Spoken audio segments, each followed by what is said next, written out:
കോഴിക്കോട് നഗരത്തിൽ നിന്നും കുറച്ചു മാറി നിൽക്കുന്ന ഗ്രാമത്തിലായിരുന്നു അഷ്റഫ് ഹാജിയുടെ വീട്. പണ്ട് മുതലേ വലിയ തറവാട്ടുകാരായിരുന്നു അവർ.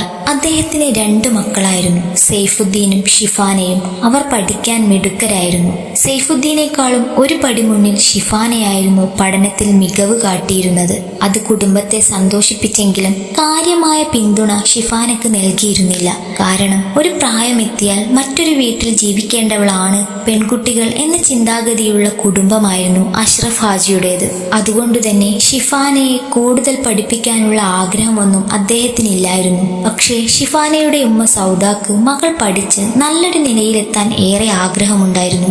സെയ്ഫുദ്ദീന് അവൻ ആഗ്രഹിച്ച കാര്യങ്ങളെല്ലാം നടത്തി കൊടുക്കുമ്പോൾ അഷ്റഫ് ഹാജി എപ്പോഴും ഷിഫാനയെ ഒരു പടി താഴെ മാത്രമേ നിർത്തുമായിരുന്നുള്ളൂ. 10ാം ക്ലാസ് ഉന്നത മാർക്കോടുകൂടിയാണ് ഷിഫാന വിജയിച്ചത്. അതുകൊണ്ട് തന്നെ പഠിച്ച സ്കൂളിൽ തന്നെ അവൾക്ക് +1 അഡ്മിഷൻ ലഭിച്ചു. സെയ്ഫുദ്ദീനാകട്ടെ മാർക്ക് കുറച്ചു കുറവായതുകൊണ്ട് മറ്റൊരു സ്കൂളിലായിരുന്നു അഡ്മിഷൻ ലഭിച്ചത്.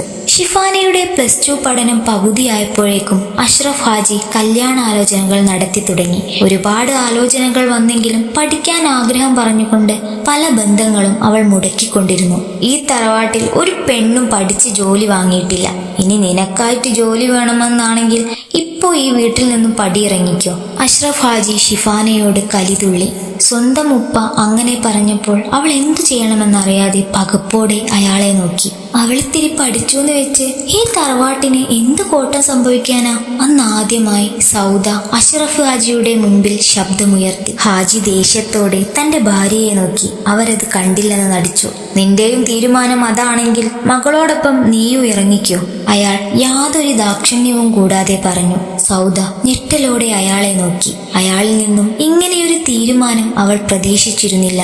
ഇനി ഒരിക്കലും ഞാനിവിടെ നിൽക്കില്ല. നിങ്ങളുടെ ആരുടെയും ദയയില്ലാതെ എനിക്ക് ജീവിക്കാൻ പറ്റുമെന്ന് ഞാൻ നോക്കട്ടെ. ഇങ്ങനെ പറഞ്ഞു ഷിഫാന അവിടെ നിന്നും പടിയിറങ്ങിയപ്പോൾ സൗദ അവളെ വിളിച്ചു. ആ പെൺകുട്ടി എന്താണെന്നുള്ള അർത്ഥത്തിൽ തന്റെ ഉമ്മയെ തിരിഞ്ഞു നോക്കി. നിന്റെ കൂടെ ഞാനും വരുന്നു. സൗദ മിഴിനിറച്ച് ആ പെൺകുട്ടിയെ നോക്കിയപ്പോൾ ഷിഫാനയ്ക്ക് അതിരില്ലാത്ത സന്തോഷമായിരുന്നു തോന്നിയത്. അഷ്റഫ് ഹാജി ഞെട്ടലോടെ 2 പേരെയും നോക്കി നിന്നുപോയി. ഇത്രയും കാലം ഞാൻ നിങ്ങളുടെ അടിമയായി ജീവിച്ചു. ഇനി എനിക്ക് വയ്യ. എല്ലാം ഞാൻ ക്ഷമിക്കുകയായിരുന്നു. പക്ഷേ സ്വന്തം മകളോട് ഈ വീട്ടിൽ നിന്നും ഇറങ്ങിപ്പോകാൻ പറഞ്ഞത് ഞാൻ ഒരിക്കലും അംഗീകരിക്കില്ല. അതുകൊണ്ട് മകൾക്ക് താമസിക്കാൻ പറ്റാത്ത ഈ വീട്ടിൽ എനിക്കും തുടരാൻ പറ്റില്ല. സൗദ ദേഷ്യത്തോടെ അഷ്റഫ് ഹാജിയെ നോക്കി പറഞ്ഞു. ശേഷം സൗദ ഷിഫാനയെയും കൂട്ടി ആ വലിയ തറവാട് വീടിന്റെ ഗേറ്റ് കടന്ന് പുറത്തേക്ക് പോയി. അഷ്റഫ് ഹാജിയും മകൻ സൈനുദ്ദീനും ആ നിമിഷം വരും വരായികളെ ഓർത്ത് ആ വലിയ തറവാടിന്റെ പൂമുഖത്ത് തരിച്ചു നിന്നുപോയി. സൗദയും ഷിഫാനയും ആദ്യം പോയത് സൗദയുടെ ആങ്ങളയായ ബഷീറിന്റെ വീട്ടിലേക്കായിരുന്നു. ആരുപേക്ഷിച്ചാലും രക്തബന്ധം തനിക്കൊപ്പം ഉണ്ടാവുമല്ലോ എന്ന തെറ്റിദ്ധാരണയായിരുന്നു സൗദയിൽ. പക്ഷേ അഷ്റഫ് ഹാജിയുടെ കുടുംബത്തിൽ വിള്ളൽ വീണ കഥ അവരവിടെ എത്തും മുൻപേ ബഷീറിന്റെ ചെവിയിലും എത്തിയിരുന്നു.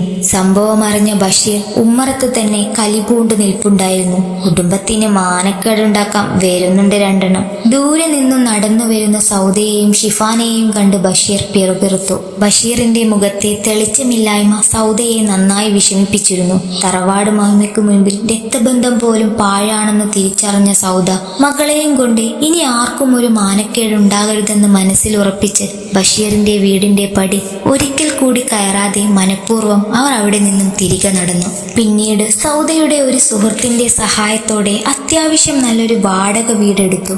ഇനി എന്ത് എന്നൊരു ചിന്ത അപ്പോഴും അവർക്ക് മുൻപിൽ ഉണ്ടായിരുന്നു. പിന്നീട് സൗദ പല വീടുകളിലും വീട്ടുജോലിക്ക് പോയി ഷിഫാനയെ പഠിപ്പിച്ചു. ഉമ്മക്ക് നല്ല പോലെ പലഹാരം ഉണ്ടാക്കാൻ അറിയാലോ. ഉമ്മ ഇവിടുന്ന് പലഹാരം ഉണ്ടാക്കി തന്നാ ഞാൻ കടകളിലൊക്കെ കൊണ്ടുപോയി വിൽക്കാം. അങ്ങനെ ആവുമ്പോ അതിലൂടെ നമുക്കൊരു വരുമാനം കിട്ടില്ലേ? ഒരു ദിവസം ഷിഫാനയും ഉമ്മയും ചായ കുടിക്കുന്ന സമയത്തായിരുന്നു ഷിഫാന ഈ ആശയം മുന്നോട്ട് വെച്ചത്. അതിൽ കയമ്പുണ്ടെന്ന് സൗദക്കും തോന്നി. കാരണം സൗദ പണ്ട് മുതലേ നല്ല പോലെ പലഹാരങ്ങൾ ഉണ്ടാക്കുമായിരുന്നു. സൗദയുടെ കൈപുണ്യത്തെക്കുറിച്ച് പുകഴ്ത്താത്തതായി ആ നാട്ടിൽ ആരും ഉണ്ടായിരുന്നില്ല. ഷിഫാന പറഞ്ഞതിനെക്കുറിച്ച് സൗദ ഒരുപാട് തവണ ആലോചിച്ചു. ഒടുവിൽ തന്റെ സുഹൃത്തിന്റെ സഹായത്തോടെ തന്നെ വീട്ടിൽ നിന്ന് പലഹാരമുണ്ടാക്കാൻ അവൾ തീരുമാനിച്ചു. വീട്ടിലിരുന്ന് സൗദ അവൾക്കറിയാവുന്നതുപോലെ പല പലഹാരങ്ങളും ഉണ്ടാക്കുകയും ഷിഫാന അതുകൊണ്ടുപോയി പല കടകളിൽ വിൽക്കുകയും ചെയ്തു. ആദ്യമൊക്കെ കടക്കാർ അത് വാങ്ങാൻ മടിച്ചെങ്കിലും പിന്നീട് സൗദയുടെ പലഹാരത്തിന് ഡിമാൻഡ് വർദ്ധിച്ചപ്പോൾ പലർക്കും സൗദയുടെ പലഹാരങ്ങളില്ലാതെ കച്ചവടം മുന്നോട്ടു പോകാൻ പറ്റാത്ത അവസ്ഥയായി.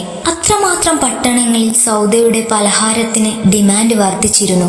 പതിയെ പതിയെ സൗദ വ്യത്യസ്തമായ രുചികളിലുള്ള പലതരം പലഹാരങ്ങൾ വിപണിയിൽ ഇറക്കാൻ തുടങ്ങി. അതിനുശേഷം ഒരിക്കൽ പോലും സൗദക്ക് പിറകോട്ട് നോക്കേണ്ടി വന്നിട്ടില്ല. ഓരോ ദിവസം കഴിയുന്തോറും സൗദയുടെയും ഷിഫാനയുടെയും ജീവിത നിലവാരം മെച്ചപ്പെട്ടുകൊണ്ടിരുന്നു. വർഷങ്ങൾ കഴിയുന്തോറും ആവശ്യത്തിലധികം പണം അവർക്ക് ലഭിച്ചു. പുതിയ വീടും വാഹനവും എടുത്ത് ആ പട്ടണത്തിൽ അറിയപ്പെടുന്ന ഒരു വ്യാപാരിയായി സൗദ മാറി. ഈ വാർത്ത അഷ്റഫ് ഹാജിയുടെ കാതുകളിൽ എത്തിയിരുന്നു. അയാൾക്ക് വിശ്വസിക്കാൻ ബുദ്ധിമുട്ട് തോന്നി. എങ്കിലും അയാൾ സൗദയെ കാണാൻ കൂട്ടാക്കിയില്ല. കാരണം ഇതിനിടയിൽ അയാൾ മറ്റൊരു വിവാഹം കഴിച്ചിട്ടുണ്ടായിരുന്നു. വർഷങ്ങൾ കഴിയുന്തോറും സൗദ പടിപടിയായി വളർന്നുകൊണ്ടിരുന്നു. സ്ത്രീ സംരംഭകരിൽ ഒന്നാമതായി സമൂഹം സൗദയെ വാഴ്ത്തി. ഇതിനിടയിൽ ഷിഫാന നല്ല പോലെ പഠിച്ച് ഒരു ഡോക്ടറായി. സൈഫുദ്ദീൻ ആകട്ടെ കേരളം അറിയപ്പെടുന്ന ഒരു എഞ്ചിനീയറും. സൈഫുദ്ദീന് ഉമ്മയെ കാണാൻ ആഗ്രഹമുണ്ടായിരുന്നെങ്കിലും അവൻ മനഃപൂർവ്വം അവരെ കാണാൻ കൂട്ടാക്കിയില്ല. സൈഫുദ്ദീന്റെ വിവാഹത്തിനു പോലും സൗദയെ അവൻ വിളിച്ചില്ല. അത് സൗദയെ ഏറെ വിഷമിപ്പിച്ചിരുന്നു. അവർക്ക് അതിനെല്ലാം മറുമരുന്നായി ഷിഫാന എപ്പോഴും സ്നേഹത്തോടെ സൗദയുടെ കൂടെ തന്നെ ഉണ്ടായിരുന്നു. നിലാവ് മങ്ങിയ രാത്രിയിൽ സൗദയും ഷിഫാനയും അവരുടെ സ്വന്തം വാഹനത്തിൽ നഗരത്തിലൂടെ യാത്ര ചെയ്യുകയായിരുന്നു. പലഹാരമുണ്ടാക്കാനുള്ള കുറച്ച് സാധനങ്ങൾ വാങ്ങാനായിരുന്നു അവർ പുറത്തേക്കിറങ്ങിയത്. ഇപ്പോൾ അവർക്ക് സ്വന്തമായി പ്രൊഡക്ഷൻ നടത്താനുള്ള ചെറിയൊരു ഫാക്ടറിയും അത്യാവശ്യം കുറച്ച് ജോലിക്കാരുമുണ്ട്. എങ്കിലും ചില ഐറ്റംസിനുള്ള ആവശ്യ സാധനങ്ങളെല്ലാം സൗദ തന്നെ നോക്കി വാങ്ങണമായിരുന്നു. അതായിരുന്നു അവരുടെ താല്പര്യം. രണ്ടുപേരും ആവശ്യമുള്ള സാധനങ്ങളെല്ലാം പർച്ചേസ് ചെയ്ത് കാറിലേക്ക് കയറ്റുമ്പോഴായിരുന്നു സൗദ തന്റെ തൊട്ടടുത്തുള്ള ഫുട്പാത്തിൽ ഒരു പരിചിതമായ മുഖം കണ്ടത്. സൗദ ഞെട്ടലോടെ വീണ്ടും അവിടേക്ക് നോക്കി. മോളെ! ആ പരിചിതനെ നോക്കിക്കൊണ്ടിരിക്കെ ഇടറിയ ശബ്ദത്തോടെ സൗദ ഷിഫാനയെ വിളിച്ചു. ആ പെൺകുട്ടി സൗദ നോക്കിയിടത്തിലേക്ക് നോക്കിയപ്പോൾ ഒരു നിമിഷം ഞെട്ടലോടെ സൗദയെയും ആ പരിചിതനെയും നോക്കി നിന്നുപോയി. പാപ്പാ! അറിയാതെ ഷിഫാനയുടെ ചുണ്ടുകൾ മന്ത്രിച്ചു. സൗദയുടെ കണ്ണുകളിൽ നിന്ന് മിഴിനീരൊഴുകി. അഷ്റഫ് ഹാജിയെ ഇങ്ങനൊരവസ്ഥയിൽ കണ്ടത് അവൾക്കൊട്ടും സഹിക്കാൻ കഴിഞ്ഞില്ല. എപ്പോഴും പ്രൗഢിയോടെയും അന്തസ്സോടെയും തലയെടുപ്പോടെയും ജീവിച്ചിരുന്ന മനുഷ്യനാണ് ആ മനുഷ്യൻ ഇപ്പോൾ തെരുവിൽ ഒരു ഭിക്ഷകനെ പോലെ അന്തിയുറങ്ങുന്നു. ഷിഫാനയും സൗദയും അഷ്റഫ് ഹാജിയുടെ അടുത്തേക്ക് നടന്നു. അയാൾ നല്ല ഉറക്കത്തിലായിരുന്നു. വസ്ത്രത്തിലാകെ ചെളിനിറഞ്ഞിരുന്നു.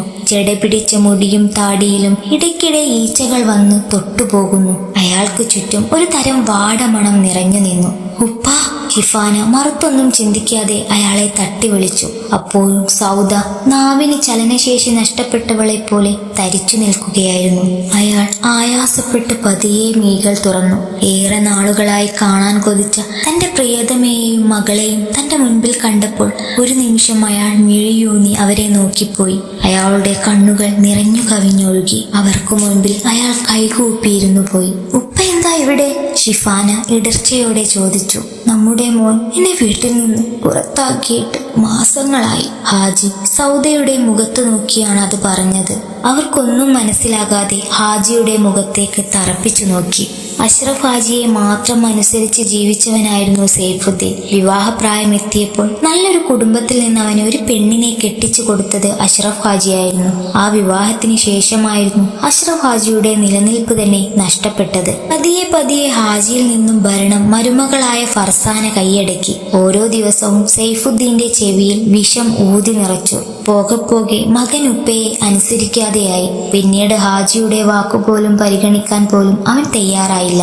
അഷ്റഫ് ഹാജിയുടെ ഭാര്യ മരിച്ചതോടുകൂടി ആ വീട്ടിൽ ജീവിക്കാൻ അയാൾക്ക് വല്ലാത്ത ബുദ്ധിമുട്ട് തോന്നി. അപ്പോഴേക്കും മകനും മരുമകൾക്കും ഹാജി ഒരു അധികപ്പറ്റായി മാറിയിരുന്നു.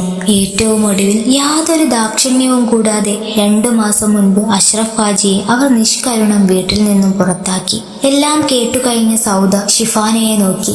എന്നും നിങ്ങൾ മുൻഗണന നൽകിയത് എന്റെ ഇക്ക സൈഫുദ്ദീന് മാത്രമായിരുന്നു, എന്നിട്ട് അയാൾ തന്നെ സ്വന്തം ബാപ്പയെ പുറത്താക്കി. ഷിഫാന പുച്ഛത്തോടെ അയാളെ നോക്കി. ഹാജി നിറഞ്ഞ കണ്ണുകളോടെ മകൾക്ക് നേരെ കൈകൂപ്പി. അന്ന് എന്നെയും ഉമ്മയെയും വീട്ടിൽ നിന്ന് പുറത്താക്കുമ്പോൾ ഓർക്കണായിരുന്നു നിങ്ങൾക്കും ഇങ്ങനൊരു ഗതി വരുന്ന്.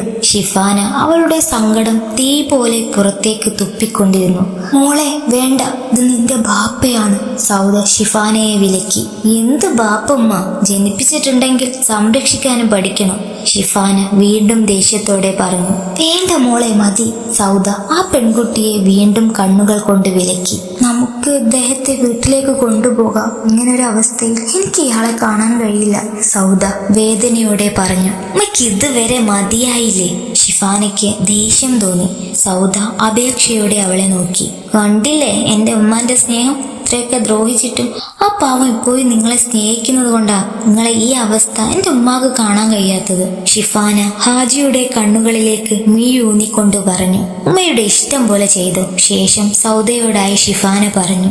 അഷ്റഫ് ഹാജി തന്റെ അവസ്ഥയോർത്ത് ലജ്ജിച്ചു തലതാഴ്ത്തിപ്പോയി. സൗദയും ഷിഫാനയും അഷ്റഫ് ഹാജിയെ താങ്ങി പിടിച്ചു. വികാരത്തളർച്ചയോടെ അയാൾ പതിയെ അവരോടൊപ്പം കാറിലേക്ക് കയറിയിരുന്നു. വർഷങ്ങൾക്കു ശേഷം അവർക്കിടയിൽ വീണ അകലം ഒടുവിൽ മായുമ്പോൾ മഴയെത്തി പഴയ മുറിവുകൾ ശാന്തമാക്കുന്നത് പോലെ അവരുടെ ജീവിതത്തിലും സമാധാനത്തിന്റെ ആദ്യ തുള്ളികൾ വീണ്.